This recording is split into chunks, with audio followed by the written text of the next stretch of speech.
Hola, buenas tardes, buenos días, buenas noches. Este es el proyecto 4, el desarrollo de un modelo paramétrico. Presentan Catalina Barbeito, Jorge Ahumada, Mauricio Ramírez Salamanca. Este es el proyecto 4 de ciencia de datos.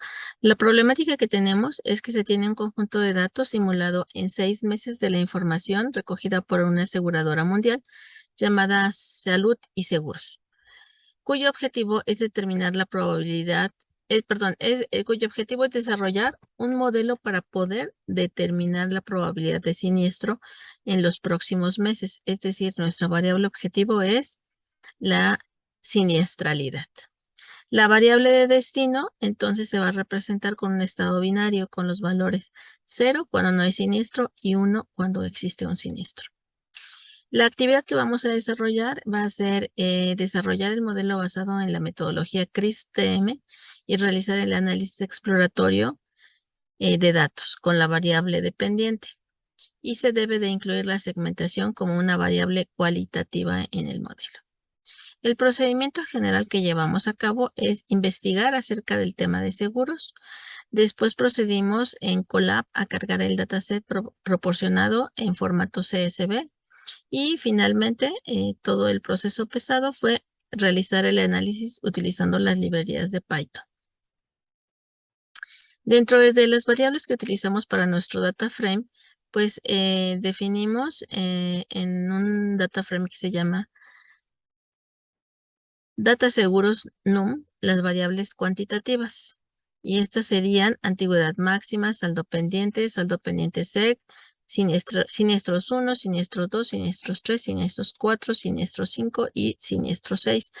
Y los datos categóricos, los que tienen la variable cualitativa, son nivel de ingresos, puntaje de morosidad 1, puntaje de morosidad 2, puntaje de morosidad 3, puntaje de morosidad 4, puntaje de morosidad 5 y puntaje de morosidad 6.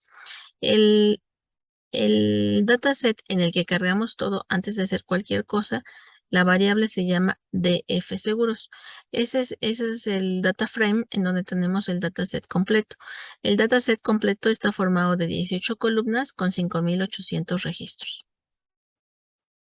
Parte de las observaciones de los datos que vimos es que el cliente ID, que es el identificador del cliente, no tiene ninguna utilidad para el análisis, por lo tanto hay que desecharla. La antigüedad máxima va en valores de 0 a 255 meses. La vamos a pasar a años y le vamos a dejar así como un entero la antigüedad máxima. Y nuestra nueva variable se va a llamar años. El nivel de ingreso va de 0 a 5 y es una variable cualitativa. El saldo pendiente va de 0 a 124.102.008 y todos los registros contienen datos. El puntaje de morosidad 1 tiene los valores de 0 a 6 y se encuentra en todos los registros, es decir, no hay nulos. Del puntaje de morosidad 2 al puntaje de morosidad 6, los valores son del 0 al 7 y algunos registros no contienen datos.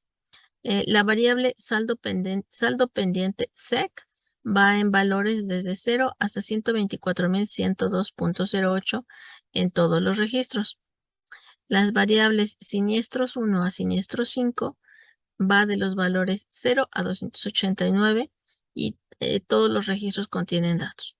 Y la variable 6 va de 0 a 288 con valores en todos los registros. Cuando comenzamos a hacer el análisis estadístico EDA, empezamos a sacar algunas gráficas. Y aquí estamos mostrando algunas variables. Por ejemplo, la antigüedad máxima, que podemos ver que no tiene una distribución normal. Vean cómo está. Aquí tiene una parte de la cola. Estamos viendo también la variable siniestros, que la gran mayoría de los datos se encuentran en 0. Si se fijan, hasta el percentil 75% sigue siendo el valor 0. La variable saldo pendiente pues tiene una gráfica también poco normalizada, más bien no está normalizada, vean cómo se comporta. Recordemos que una variable normalizada se parece a la campana de Gauss. Ok, después de que analizamos, cuando ya eliminamos cliente ID, Este es nuestro dataset que terminamos.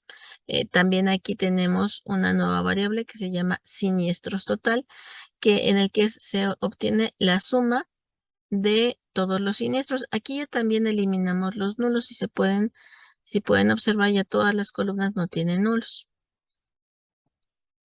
Empezamos a hacer la prueba de normalidad Kolmogorov-Smirnov y nos salieron este tipo de gráficas. Vean, estamos haciendo un ajuste a la recta, pero no es muy cercano a la recta.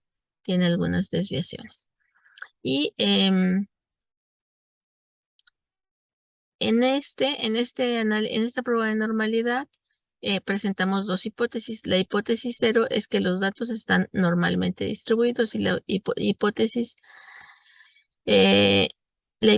A dice que los datos no están normalmente distribuidos. Aquí lo estamos revisando, pero pues ya habíamos visto gráficamente que las variables no presentan una distribución normalizada. Se obtiene en base a esta prueba de normalidad con Mogorov-Smirnov, revisamos y el p-value es menor de 5% y por lo tanto se rechaza H0, es decir, los datos no están normalmente distribuidos, se rechaza los datos están normalmente distribuidos y entonces nos queda la afirmación de que, la hipótesis, perdón, de que los datos no están normalmente distribuidos. Vemos que aquí, para esta variable, tenemos que el p-value, estamos revisando antigüedad máxima, el p-value es de 0. Y así sucede con varias de las variables. Aquí solamente presentamos una, pero en todas fueron muy cercanos a 0. Después tenemos la correlación de Spearman. La correlación de Spearman nos va a servir para ver cómo están correlacionadas las variables entre sí. Aquí en esta tabla que les estamos mostrando, estamos viendo la correlación entre las variables siniestro 1 y 6. Observen que en los cruces siniestro 1 con siniestro 1 siempre nos va a dar 1. La unidad siniestro 2 con siniestro 2, esta es una característica de esto. Lo que tenemos que observar son los valores diferentes de la diagonal principal. Entonces, pues entre estos valores más se acerquen a 1, quiere decir que existe alguna correlación entre ellas. Y por ejemplo, vean, siniestros 3 con siniestros 1 tiene una correlación de 0.75, está bastante alta. Siniestros 2 con siniestros 1, 0.84, y así vean, los valores en general son altos, por lo que podemos concluir que todas estas variables siniestros 1 a siniestros 6 están relacionadas. Por lo tanto, las podríamos eliminar. Vamos a ver esta misma correlación de Spearman, pero ahora con las siguientes variables. Vemos saldo pendiente,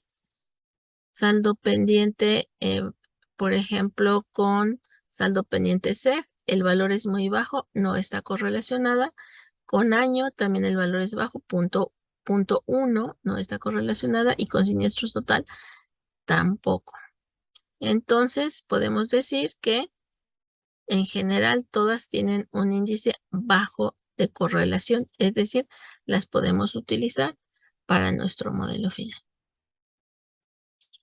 Aquí en esta parte de la correlación de Spearman, ahora seguimos revisando, por ejemplo, estado siniestro y año. Aquí nos está dando el p-value.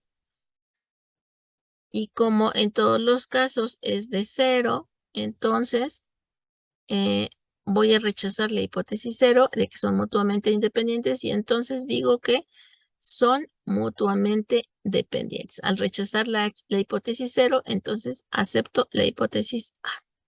Y así, entonces, podemos ver que estado de siniestro y año son mutuamente dependientes, al igual que estado de siniestro y saldo pendiente, o estado de siniestro y siniestro total, o estado de siniestro y saldo SEC. Aquí estamos viendo ya en el siguiente paso que vamos a transformar las variables categóricas a dummies. Al pasarlas a dummies, el nivel de ingresos, que es una categórica que iba del 0 al 5, ahora lo vamos a convertir en 5 variables. Aquí lo estamos haciendo, vean, el nivel de ingresos la transformamos de una variable a 5, que van de 0 a nivel de ingreso 5. Vamos también a revisar la identificación de clústeres dentro de la data. Aquí estamos viendo la estandarización de las variables y estamos viendo la evaluación de la variancia intraclúster. Más adelante tenemos el resultado que el número de clúster adecuado es 6. Aquí, como nos muestra en la gráfica, se encuentra cerca del codo. Aquí está el valor 6, que es el que vamos a tomar más adelante. Hicimos una regresión logística y recordemos que en esta regresión logística es un tipo de análisis de regresión para predecir el resultado de una variable categórica en función de las variables independientes o predictoras. Nuestra variable categórica pues va a ser el siniestro. Y esta regresión logística es útil para modelar la probabilidad de un evento ocurriendo en función de otros factores. El primer paso es crear un data frame con datos aleatorios. Bueno, y aquí ya tenemos los niveles de clusters, que el nivel de clúster seleccionado fue 6 y tenemos valores del 0 al 5. Observen. Y pues hasta ahí sería todo. Vamos a ver.